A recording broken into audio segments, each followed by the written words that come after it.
Hello everyone, আসসালামু আলাইকুম। Welcome to my channel Maryam's lifestyle. আমরা সবাই কম বেশি মটরের বুনা খেয়ে থাকি, কিন্তু আজ আমি শেয়ার করব কিভাবে ইউনিক উপায়ে চুলা দিয়ে মটর রান্না করা যায়।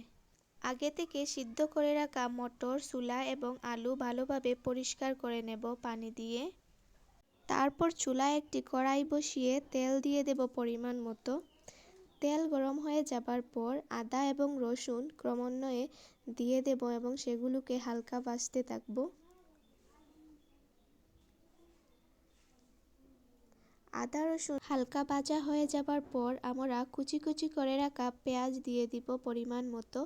আর এখানে একটু বেশি পেঁয়াজ ব্যবহার করার চেষ্টা করবেন, তাতে স্বাদ অনেকটা বেড়ে যায়। বেশ কয়েকক্ষণ ধরে আমরা পেঁয়াজগুলোকে নাড়তে থাকব যতক্ষণ না পেঁয়াজের রং পরিবর্তন হয়, অর্থাৎ তেঁতলে যায়। যখনই পেঁয়াজ একটু ভাজা হয়ে যাবে তখন আমরা স্বাদ মতো লবণ দিয়ে দেব।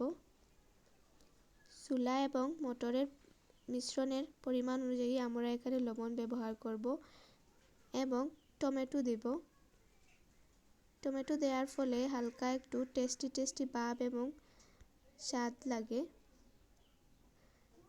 তো এখানে আমি পেঁয়াজ এবং টমেটো ভালোভাবে ভাজতে থাকবো এবং সাথে হলুদের গুঁড়া, মরিচের গুঁড়া, পাঁচফোড়নের গুঁড়া এগুলো স্বাদ মতো দিয়ে দিব।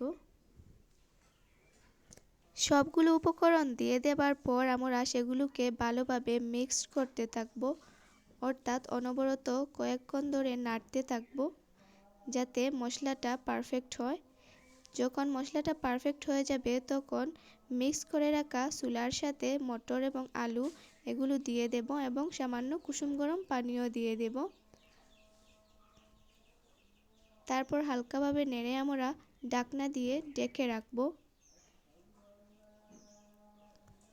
1 অথবা 2 মিনিট পর পর ঢাকনা সরিয়ে আমরা এভাবে নেড়েচেড়ে দেব, তাতে করে মশলার সাথে মটর, চুলা এবং আলু অ্যাডজাস্ট হয়ে যাবে।